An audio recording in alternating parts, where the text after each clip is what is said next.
शनिश्चराय नमः। सभी भक्तों को सादर प्रणाम। आप सभी भक्तों का दिन मंगलमय हो। भक्तों, आज की इस वीडियो में दिन शनिवार को आप श्रवण कीजिए शनिवार व्रत कथा एवं आरती। शनिदेव को ग्रहों का राजा कहा जाता है। भगवान भोलेनाथ ने इन्हें न्याय के देवता की उपाधि दी है। जो लोग शनिवार का व्रत करते हैं उनको पूजा के समय शनिवार व्रत कथा श्रवण करना चाहिए। शनिदेव को बहुत जल्दी क्रोध आता है। इसी क्रोध की वजह से पिता सूर्य से इनकी नाराजगी बनी रहती है। इनके क्रोध से सभी बचने की कोशिश करते हैं, वरना व्यक्ति पर मुसीबतों का पहाड़ टूट पड़ता है। इसीलिए इन्हें प्रसन्न करने के लिए शनिवार व्रत रखा जाता है। व्यक्ति शनि दोष से बचने और उन्हें शांत रखने के लिए अनेक उपाय करता है।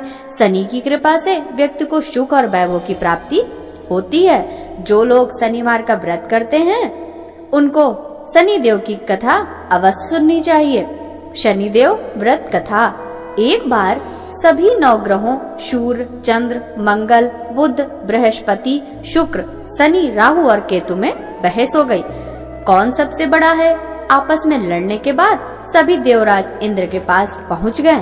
इंद्र असमंजस की स्थिति में निर्णय नहीं दे पाए, परंतु उन्होंने सभी ग्रहों को सुझाव दिया कि पृथ्वी पर राजा विक्रमादित्य ही फैसला कर सकते हैं, क्योंकि वो बहुत ही न्यायप्रिय राजा हैं।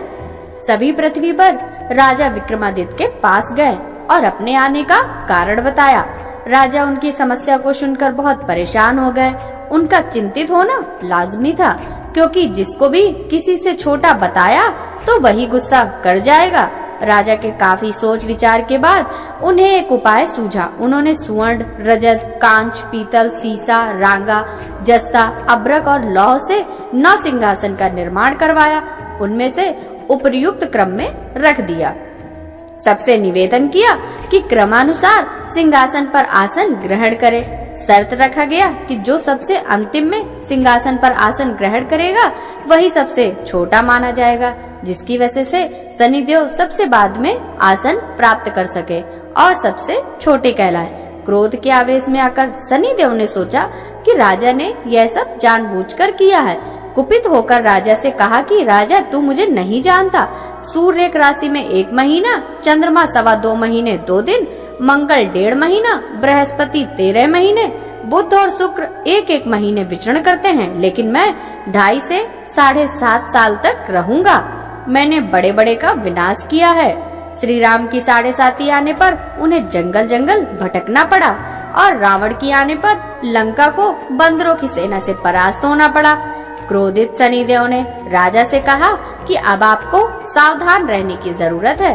इतना कहकर शनिदेव कुपित अवस्था में वहां से चले गए।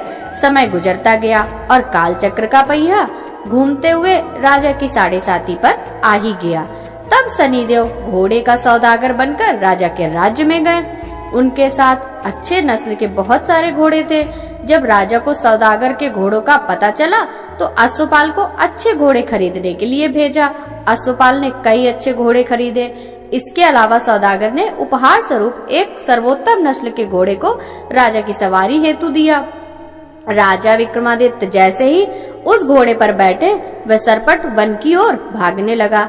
जंगल के अंदर पहुंचकर वह गायब हो गया। भूखा प्यास की स्थिति में राजा जंगल में भटकते रहे।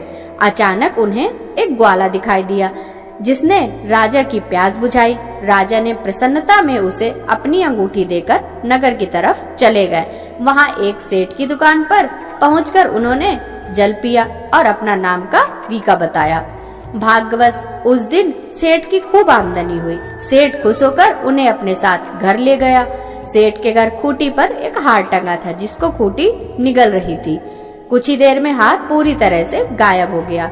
सेठ वापस आया तो हार गायब था। उसे लगा कि वीका ने ही उसे चुराया है। सेठ ने वीका को कोतवाल से पकड़ा दिया और दंड स्वरूप राजा उसे चोर समझकर हाथ पैर कटवा दिया। अपंग अवस्था में उसे नगर के बाहर फेंक दिया गया।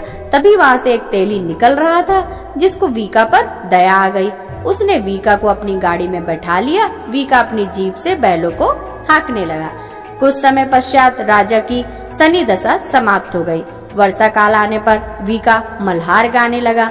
एक नगर की राजकुमारी मन भावनी से मल्हार सुनकर मन ही मन प्रण कर लिया कि जो भी इस राग को गा रहा है वो उसी से ही विवाह करेगी। उन्होंने दासियों को खोजने के लिए भेजा, परंतु वापस आकर उन सभी ने बताया कि वह एक अपंग आदमी है।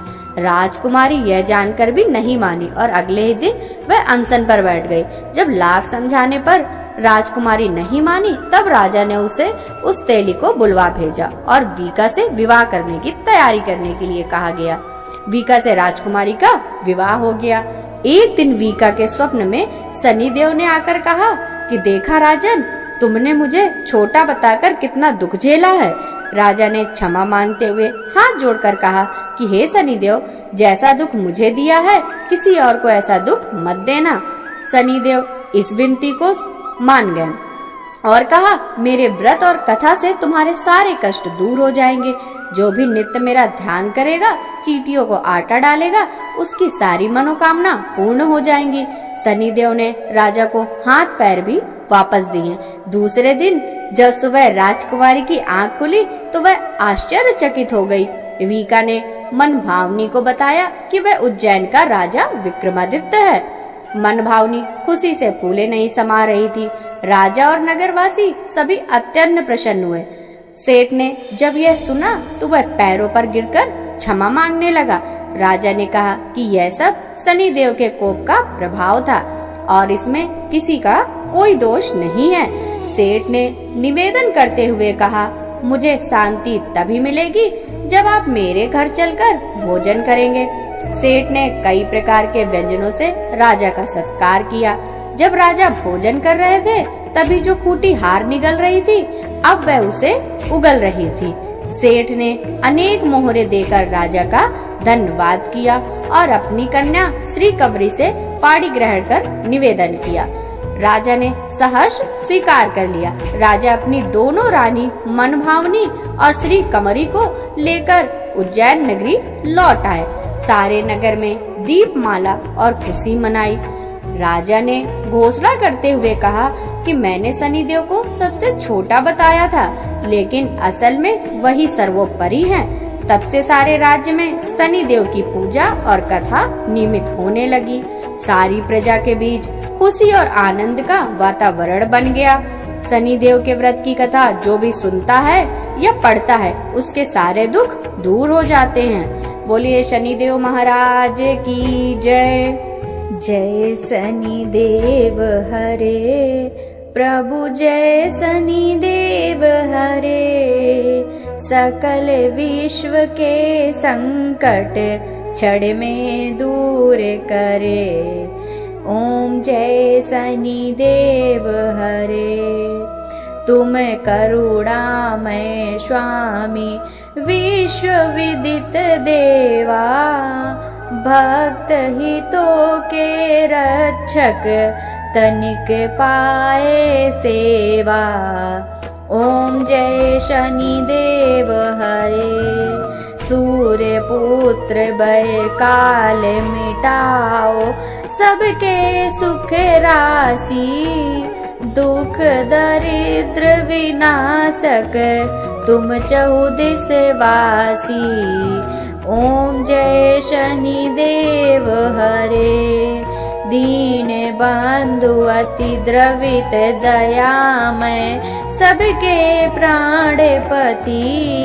प्रभु सद्मार्ग दिखाओ, दूर करो कुमति। जय शनिदेव हरे। तुम सर्वत्र विराजे, तुम अंतर्यामी। महाकाल भयहारी, तुम सबके स्वामी। ओम जय शनिदेव हरे। मात पिता बंधु तुम सब कुछ हो मेरे। पूर्ण कृपा बरसाओ, द्वार पड़ा तेरे। ओम जय शनिदेव हरे।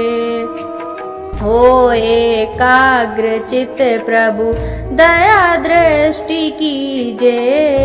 परम भक्ति कृपकारी संकट हर लीजे। ओम जय शनि देव हरे। होय मनोरथ सुफल भक्त की पार करो। चरण पड़ा प्रभु तेरे सर पर हाथ धरो। ओम जय शनि देव हरे।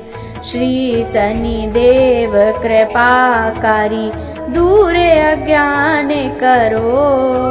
बजरंग चिंता हारी भक्त कृपा करो। ओम जय शनि देव हरे।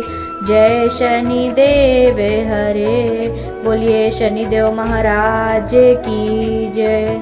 कथा पसंद आई हो तो वीडियो को लाइक कीजिएगा। राधे राधे।